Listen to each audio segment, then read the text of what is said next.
there, and Hartley just kind of falls and makes collision with that. Cunningham hit the floor hard, and she is being helped off the floor, heading back. Sophie Cunningham's season just hit a brutal twist, and the headline couldn't be louder. Bria Hartley sued and suspended after assaulting her right there on the court. Yes, you heard that right.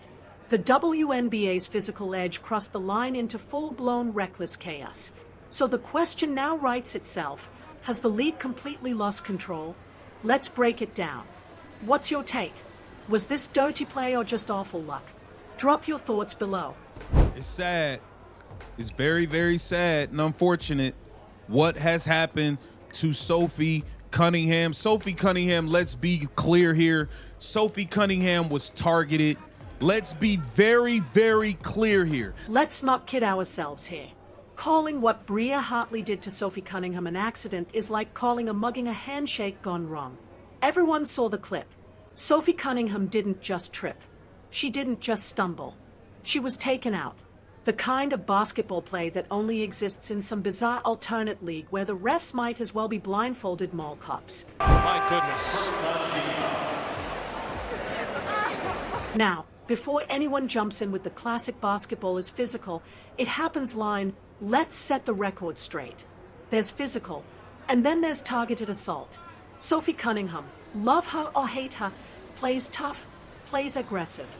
But she's not out here yanking ponytails, dragging people by the head, or tossing players like it's UFC fight night. That's Bria Hartley's specialty. And don't kid yourself, this isn't some one-time mistake either. Hartley's rap sheet is longer than a CVS receipt, pulling Angel Reese out of the air by her hair, slamming Becca Allen down like a sack of laundry, and now ending Sophie Cunningham's season. That's not hard-nosed defense. That's a pattern. That's a reputation. And honestly, the league pretending it's not happening is about as believable as a politician promising lower taxes. You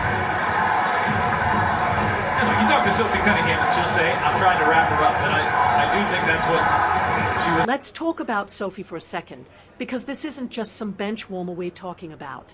Cunningham came into Indiana and immediately gave this team something it desperately needed: fire, fight, and let's be real, actual production. She was knocking down shots, defending like her life depended on it, and most importantly, she had Caitlyn Clark's back when nobody else would.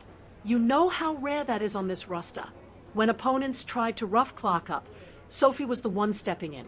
She was the attitude, the edge, the spark that turned the fever from soft to scrappy. And now, thanks to Bria Hartley's nonsense, all of that is ripped away in one reckless moment. As we went to commercial, Sophie Cunningham hit the floor hard, and she is being helped off. She never backed down from contact, never hesitated to step in when Clark got drilled for the 10th time with no whistle. And now, she's gone, out for the season. Knee injury, maybe Achilles, no one knows for sure yet. But here's what we do know. Bria Hartley guaranteed Indiana lost the one player fearless enough to stand up and protect their star. Sophie Cunningham went down. It did not look good. I heard her saying no from the court. It was heartbreaking.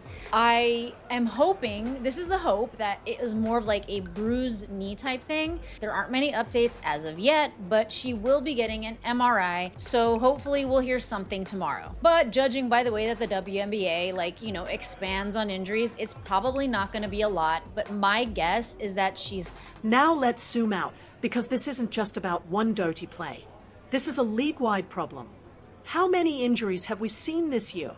How many teams forced to roll out lineups that look like they were pieced together from a Tuesday night run at LA Fitness? Caitlyn Clark's missed more games than she's played. Sophie's done. Sydney Colson? Torn ACL. Ari McDonald? Broken foot. And yet the league office still struts around acting like this physicality is some kind of badge of honor. Really? Because last time I checked, fans don't buy tickets to watch the injury report crawl across ESPN every week. And then the referees. My God, the refs. These people make WWE refs look competent. Sophie Cunningham gets hacked 75 feet from the basket, flat on the floor. Obvious foul. Right? Nope. Play on. She complains, tech. That's the circus we're watching. Honestly, half these refs would be better off running a drive-through or wiping windshields at stoplights, because refereeing, clearly not their lane. And what about Kathy Engelbert, the commissioner? What's her grand solution? Telling players they need more rest, fewer off-season leagues. Oh, really? That's the excuse. Newsflash, Caitlyn Clark didn't play overseas. Sophie Cunningham didn't play overseas. Both are hurt, both sidelined, because this league lets WWE takedowns happen under the rim while refs sit there whistling Dixie. It's laughable. And let's not forget the lawsuit part of this mess. Bria Hartley isn't just suspended, she's being sued. And honestly, she should be, because when you cross that line from tough defense into a career-ending cheap shot, you're not just breaking basketball rules, you're stepping into a courtroom.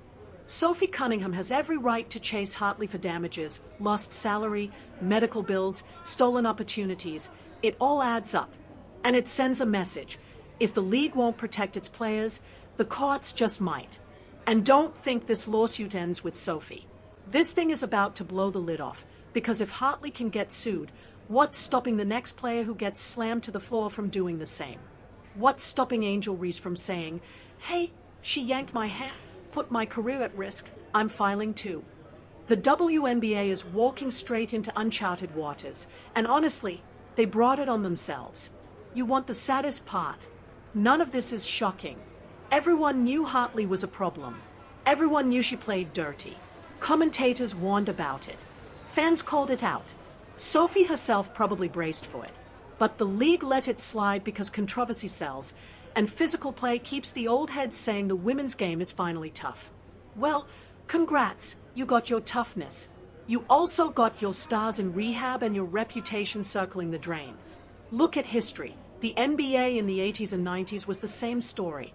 Players were getting clotheslined, elbowed in the throat, knocked out of midair. And eventually, the league woke up and said, this isn't basketball, it's a cage fight. Rules tightened, flagrants started flying, suspensions actually meant something. And guess what? The NBA thrived. Stars stayed on the floor, fans got what they paid for, the best players every night. Shocker. Meanwhile, the WNBA is pretending like it's never seen this movie before. They are running the Bad Boys Pistons playbook 3 decades too late, only this time the stars won't survive it. And let's not dodge the elephant in the room, Caitlyn Clark. Like it or not, everything in this league somehow ties back to her. Sophie Cunningham was one of the only teammates willing to stand in the fire with Clark, taking hits, dishing some back, and letting opponents know Indiana wasn't going to roll over. Now, she's gone, and Clark is wide open for the Wolves. Opponents see that. Bria Hartley and her crew see that. They smell blood in the water. Clark may be in her second year now, no longer a rookie, but that doesn't matter. The W still treats her like a sideshow. Every foul, every shove, every no-call becomes part of the same ugly pattern, the league's biggest draw being left to fend for herself. And without Sophie Cunningham at her side, the target on Clark's back just got a whole lot bigger. Every cheap shot gets spun as physicality, but the Fever are paying the price again. And now here's where it really spirals. Because if the WNBA doesn't get its act together, this won't just be about Sophie Cunningham and Bria Hartley. It'll be about every single player asking themselves, am I one foul away from a lawsuit? One hit away from losing my career? Agents are watching. Lawyers are watching. Hartley's suspension is bad enough, but the lawsuit? That's uncharted territory. For years, people laughed at the idea of suing over a basketball play. But let's be real, this wasn't a foul. It wasn't incidental contact. It was deliberate. It went way past the game. And here's the kicker. If Sophie wins, or even settles, the floodgates open. Suddenly, every dangerous play becomes more than just a flagrant. It becomes potential legal liability. What happens when Angel Reese says, she pulled my hair, endangered me, I'm filing too? What happens when Caitlyn Clark takes a hit that knocks her out and her camp decides to lawyer up? That changes everything. The WNBA won't just be fighting to keep its stars on the floor, it'll be fighting in courtrooms. And that's what makes this sting even worse. Sophie wasn't just another rotation player. She was the heartbeat of Indiana's fight. She was the one who actually stood her ground when Clark got decked for the 10th time with no whistle. She was the one barking back, sending the message, not tonight, not on my watch. Now she's gone. And with her goes Indiana's edge, their toughness, their enforcer. You think opponents don't notice that? You think Bria Hartley and others won't smell blood in the water. Clark is more exposed than ever, and the Fever just lost the one teammate willing to absorb the punishment alongside her. This is bigger than injuries. This is bigger than bad luck. This is a league letting chaos masquerade as physical play. And now the cost isn't just wins and losses. It's careers. It's reputations. And if lawsuits start stacking up, it might be the WNBA itself. She was the spark giving Indiana its edge. Now she's gone, and the Fever are wide open, vulnerable. That's not bad luck, that's catastrophic. And let's not kid ourselves. Hartley knew exactly what she was doing. You don't pull Angel Reese down by the hair one week, slam Becca Allen the next, and then just accidentally end Sophie Cunningham's season. That's not coincidence. That's character. Fans are split, as always. Some call Hartley a disgrace, saying she shouldn't see another minute on the court. Others, they shrug, call it part of the game. But those same voices will be the loudest crying foul when it's their favorite star, their team, their season wrecked by one of these so-called basketball plays. It's always funny until it isn't. And then there's the referees, the silent accomplices in all of this. Without their incompetence, Hartley doesn't even get the chance to build this reputation. If they called her for the flagrants earlier, if they tossed her for dangerous plays, maybe, just maybe, Sophie's still on the court today. But the refs let it slide. They always do. They hide behind that tired let-them-play excuse like it's some noble cause. In reality, it's laziness. It's fear of making the tough call. And here's the most embarrassing part. Fans are starting to wonder if the league even wants stars like Caitlyn, Clark, or Sophie Cunningham healthy. Think about it. The WNBA has been begging for attention for decades. Now they've got it. Clark, Reese, all these new faces finally have the spotlight. But instead of protecting those investments, the league's letting the game devolve into a circus. Cheap shots, injuries, suspensions, lawsuits. It's drama, sure, but not the kind that grows the game. And don't think Clark isn't paying attention. She might not say it out loud, but she sees it. She sees teammates dropping one by one. She knows Sophie was her protector, and now that shield is gone. She knows every time she drives the lane, she's a target into the lane. There's a good chance Clark ends up flat on the floor with no whistle. And at some point, you have to wonder how long before she says enough is enough. How long before she questions whether this league even deserves her? Because let's be real, if the WNBA keeps this up, Clark won't be the only one reconsidering. Fans are loyal, but only to a point. They didn't sign up to watch rugby disguised as basketball. They didn't sign up to see star after star sidelined. And they sure didn't sign up to watch referees moonlight as traffic cones. And here's the kicker, the WNBA could fix this tomorrow. They could set the tone with a real punishment for Hartley instead of a slap on the wrist. They could retrain their refs to actually enforce the rule book.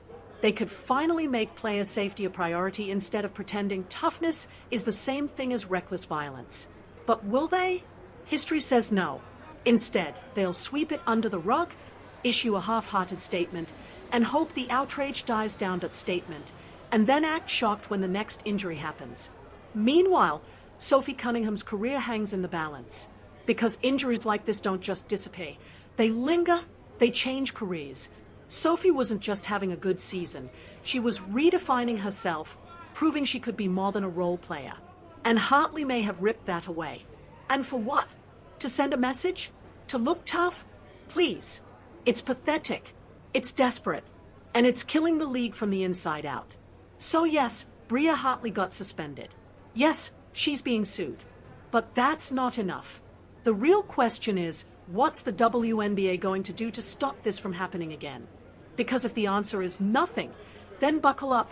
Sophie Cunningham won't be the last name on that injury list. Not even close. So there it is. Bria Hartley, suspended, sued, and exposed as the league's dirtiest player. Sophie Cunningham, out for the year. Indiana, shaken. And the WNBA's leadership, clueless. Again, what's your take? Should Hartley ever suit up again? Or is this the end of the line? Drop your thoughts below, and don't forget to like, subscribe, and join the conversation.